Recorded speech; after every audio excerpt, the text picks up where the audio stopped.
If you're living in Ghana right now, you'll bear with me that, of course, indeed, things are hard. Prices are increasing by the day. The cedi is depreciating against the dollar. And yes, it makes sense that you scout out for a lot of options and opinion on what to do with your money. Now, that's why I am here today to tell you or share with you 5 things you need to do immediately to save your hard-earned money so that it does not get to be eaten away by inflation. If you're ready, please make sure you subscribe to this video. In this video, we give you nothing but content, quality content. There are a lot of educational programs coming in. So please, if you don't want to miss anything of it, please subscribe to this channel. Make sure you comment your thoughts and like this video also. I read all the comments, okay, and I'll reply all of it. So let's get straight into it now. Okay, so inflation advice number 1. First of all, if you have money sitting in a savings account somewhere, in a bank somewhere in Ghana, well, get to know and understand that if you have money in an investment which is lower than the current inflation rate, which I believe is around 35%. So if your money is sitting in the bank and it is earning an interest less than inflation rate, what you are actually doing is that you are losing money. You're losing a lot of your money. So you don't want to lose your money.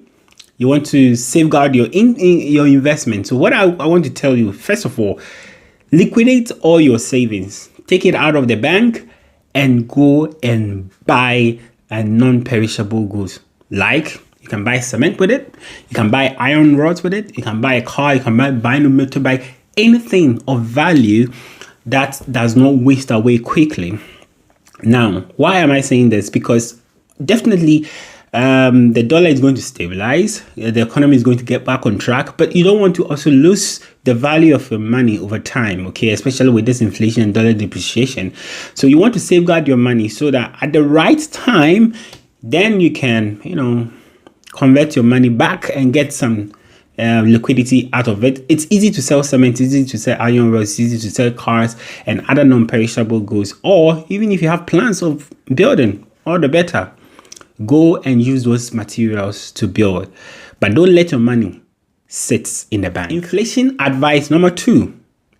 So if you still have some money, please don't go and put it in the bank because the banks are not offering you the best of the interests. Now is the time to buy yourself land or property.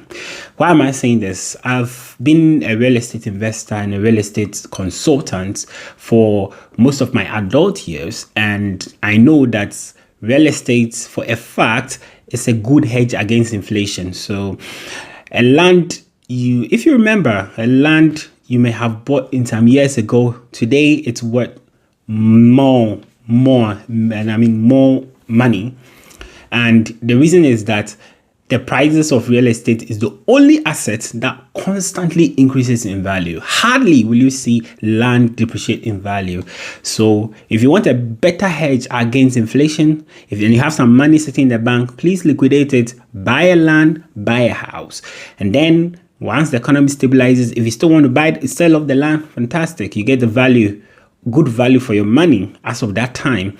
Or if you want to buy a house and sell it off on the market, you also get a good value. You can even rent a house and make profit of it. We'll make another video on how to invest in real estate in Ghana. Okay, so it's going to come up. Please, if you haven't subscribed, do to subscribe, hit the notification bell, and so that you don't miss out on every single content that we bring you, because it's going to be amazing. Please make sure you subscribe and comment on this video also.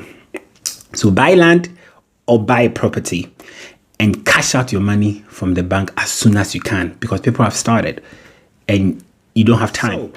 Okay. Number 3, in volatile times and in uncertainty, mostly, it is around this time that most billionaires make their money. Why?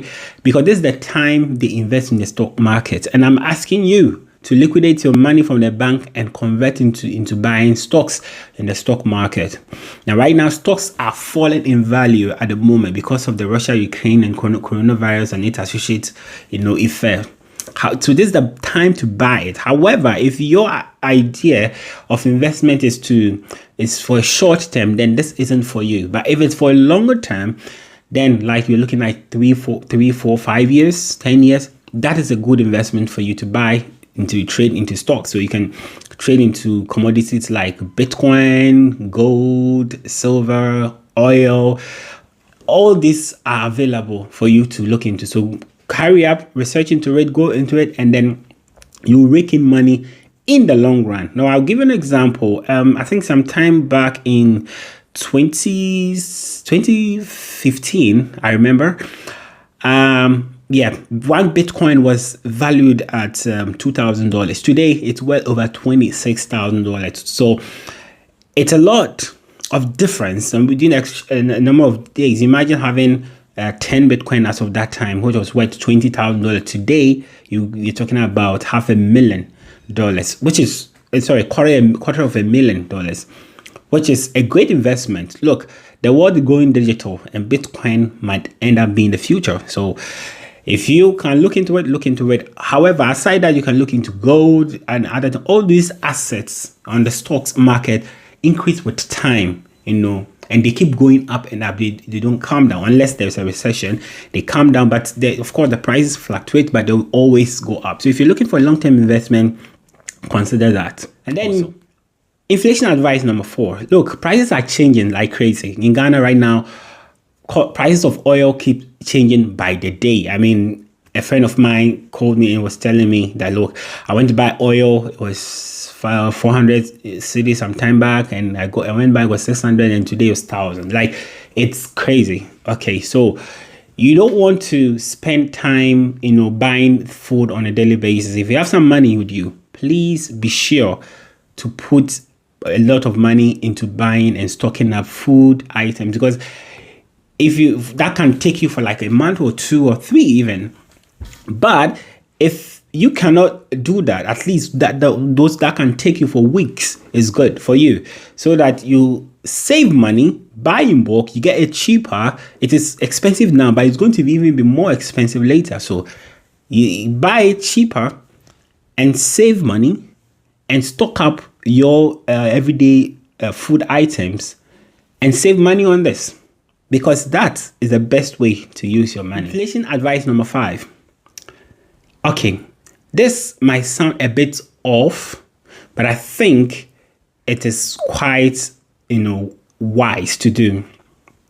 If you are renting an apartment right now, in Ghana, unlike those of us living in Europe who pay on a monthly basis, in Ghana, you have to come up with 2 years rent advance, 3 years rent advance, or whatever. You might have some 6 months left on your rent, maybe 1 year, maybe more than 1 year. What I would advise that you do right now is to go back to your landlord and gather a lot of money, ask to pay your rent for the next 2 or 3 years, renew your rent. Why is this a smart idea? It's a smart idea because because the money is losing its value. The Ghana cedi is losing its value. I mean, we started the year with the Ghana cedi valued at 6 cedis per dollar. Today, we are talking about somewhere around 13, 14 cedis per dollar. And that's like over 100% depreciation. So if you had 1,000 cedis in January, right now it is what, 500 cedis. So the Ghana cedi's value is dropping. So if you can save yourself money and invest in your rent today, your landlord may be happy that you came and gave a lot of money to, but you are saving yourself a lot of money in the long term. So please consider to do this. And then finally, on our bonus tip. Okay, so the final one is supposed to be bonus. And I promised I was going to give you 5, but this is bonus. Look, if you drive in Ghana, now you know fuel prices going up like crazy. I know it's a bit of prestigious to be driving in Ghana, but desperate times call for desperate measures. Okay, so I'm asking you to quit driving for now, at least until prices start coming down a little bit. And if you can, convert your your car into car sharing, do carpooling. If you have a couple of people at work who commute from your area to the same place, why not do car sharing with one of you volunteering to buy the fuel and all of them decide, okay, I'm going to contribute this amount of money to you every day. Yes, so that you come to work at the same time. You save money on fuel. You also make money on this. That's one. Secondly, I know that bicycle culture is not very, very popular among most Ghanaians, especially those in the southern Ghana. Yes, but if your workplace is not like 1 hour away, 2 hours, like 20 minute by car, 30 minutes, consider riding a bike. One, it's healthy for you. And two, you're saving so much on fuel. I live in Europe and I own a bike, and it's so easy, getting around the city with bike. I get to escape all the traffic lights and still enjoy my time, here on a bike. So I know it's not a popular thing, but you can consider getting it. Another one is that if you also know how to ride a motorbike, you can consider getting a motorbike and park your car, because motorbike consume obviously lesser fuel than car. So this is a bonus tip. I hope you like this discussion. Please consider subscribing to this channel. Let me know what you think. Do you have any other suggestions or other ideas? Let me know. And please like this video and subscribe. Okay, until then, see you in my next video. Ciao.